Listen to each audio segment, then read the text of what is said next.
Yo, what's up guys? JetXC here, man, and I got a couple more pieces of news for you guys. I've been digging into more stuff after I released the video about the Chinese voice actors, seemingly all quitting except for three. So I've got a few little updates and opinions at the end that will be pretty interesting, but first I wanted to start out with, this is pretty funny. This is coming from the Chinese forums. So CN currently considers Katya, Cherno, and Yao the big three of SnowBreak, and I found this picture really funny. But yeah, these are the three that did not quit.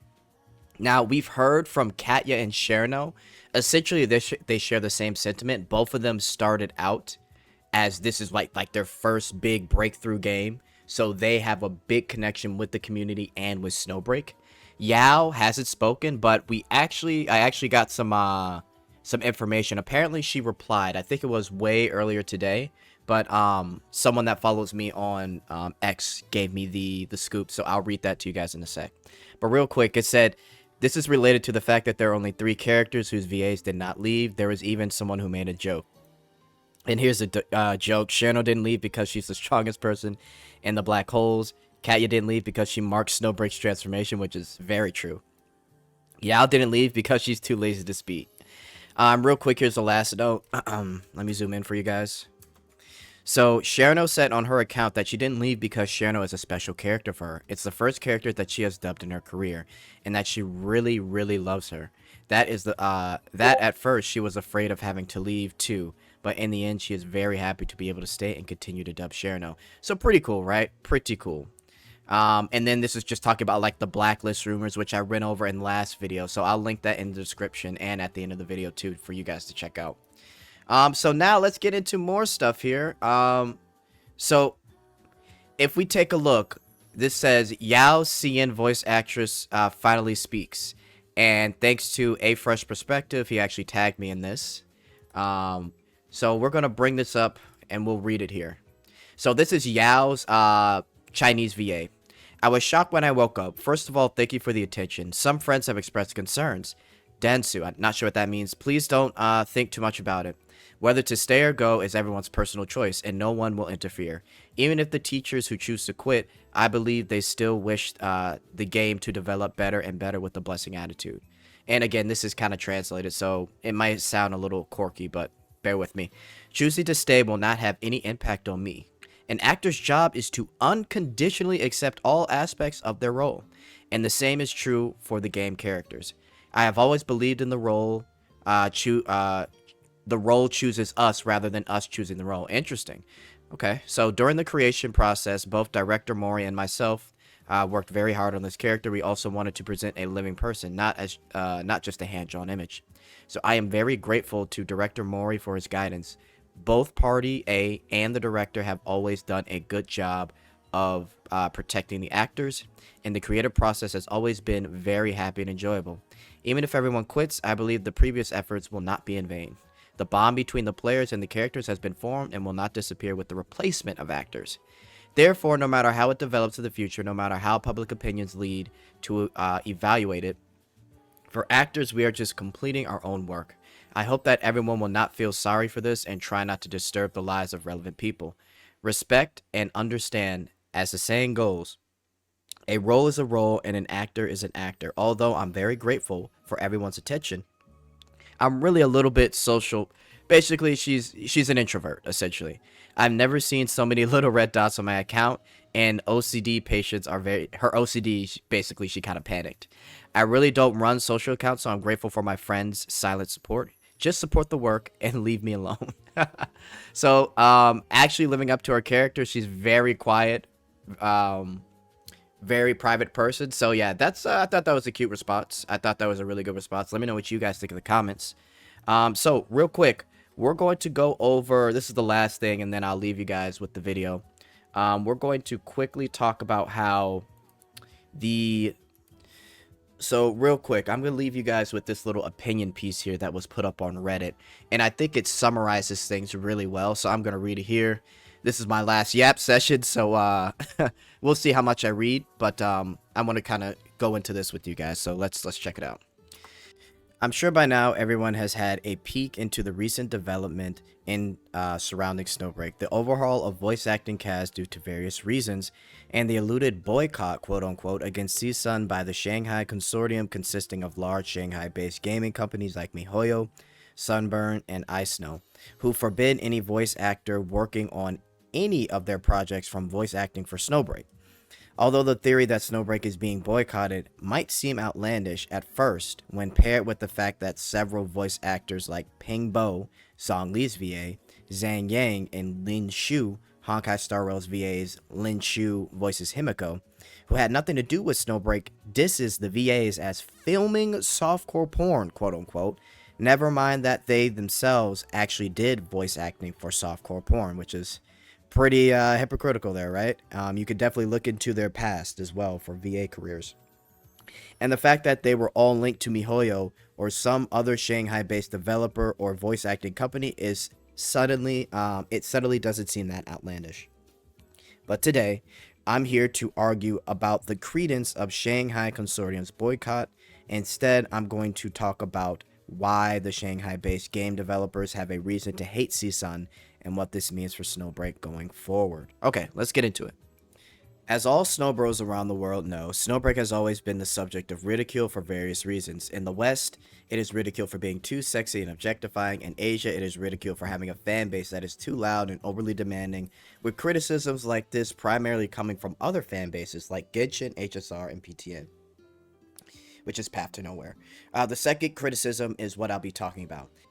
At first, it might seem strange why they would think being overly demanding towards developers is a bad thing, considering that it is the right of every consumer. But keep in mind that fan bases of certain gacha games, with the three mentioned being the worst offenders, have been conditioned to think in the developer's shoes instead of their own. Interesting.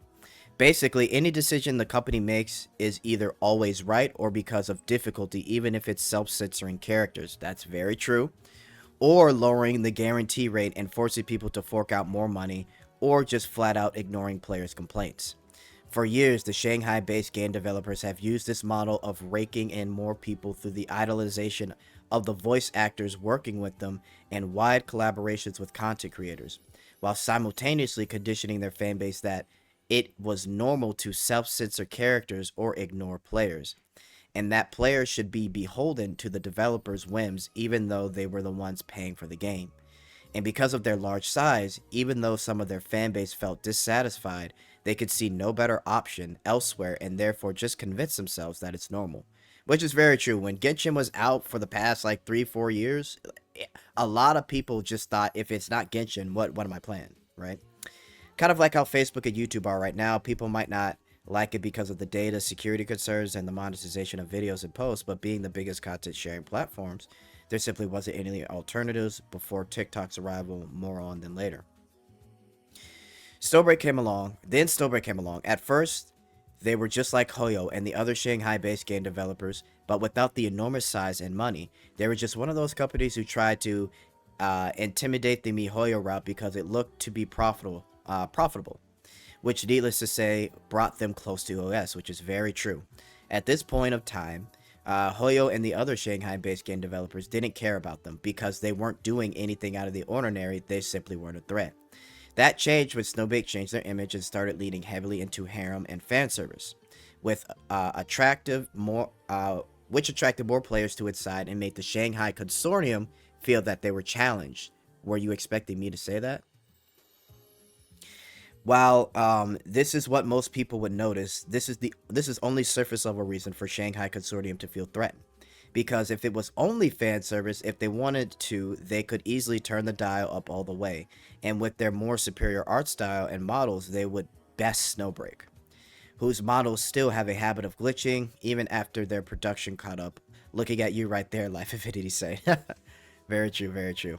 Keyword right here is if they want it to be, but they won't because the developers, what the players want doesn't matter to them at all.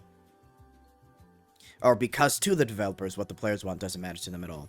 You see, what really makes MiHoYo and other Shanghai-based developers afraid of SnowBreak isn't the fan service, it's their service attitude and their eagerness to listen to their player base. It goes against everything the Shanghai Consortium did to theirs. And the result of this And the result of this contrast were clear. They lost a good number of their players to this game that looked like it was about to EOS a month ago, especially Sunborn with the new Girls Frontline 2 controversy. All right. and and it did disorientate them for a while, but now they've recovered and started to attack SnowBreak and the VAs affiliated with them for being too fan servicey, which, by the way, is just a smokescreen, which I can agree with. Kind of like how Facebook and YouTube were attacking TikTok for their Chinese links when they really were afraid of TikTok's model of short videos and online shots, which were directly challenging their traditional monetizations based on postings and ad traffic. Usually doing something different is not what threatens the power that be. It's doing something different and prospering because of that that threaten them. It is so with Facebook and YouTube, and is also the same with Hoyo and the other Shanghai-based developers. And once they realize their potential of a challenger, they won't stop at undermining them until their challenger gives up. Will it cost MiHoYo and the other Shanghai-based game developers a lot? Possibly, but they cannot risk SnowBreak setting an example for other gaming companies to improve their service attitudes. It would be the domino theory all over again, which is why they would go all out to prevent another gacha game that has a good service attitude from becoming mainstream. Will it cost CSUN and SnowBreak a lot to fight back? Yes, but it would cost them even more if they gave up. They would lose their player base trust, and if the competitor's attitude is anything to go by, they will only be left alone if they surrender and follow the old model, which they will lose the player base financial support, which is more fatal than anything. So, pretty great summary. I'm not going to read this here. So, he's just basically talking about CSUN at the end and surviving EOS, but really good insight, and I really agree with what he's talking about here. I think it's a very interesting to see that SnowBreak, they're on the right track, but there's going to be hurdles, right? And us as a community, I think supporting SnowBreak in every way, because the way that they listen, the way that they respond, even on the EN side, is unheard of for a lot of these gacha game companies, guys. So W SnowBreak. Let me know what you guys think in the comments, man. Get your essays out, get your theories out, and yeah, W SnowBreak. I'll be following the game as long as I can. I'm a huge supporter of the game, and hopefully we'll get these Chinese VAs underway very soon. But yeah, guys, let me know what you think in the comments. I am out.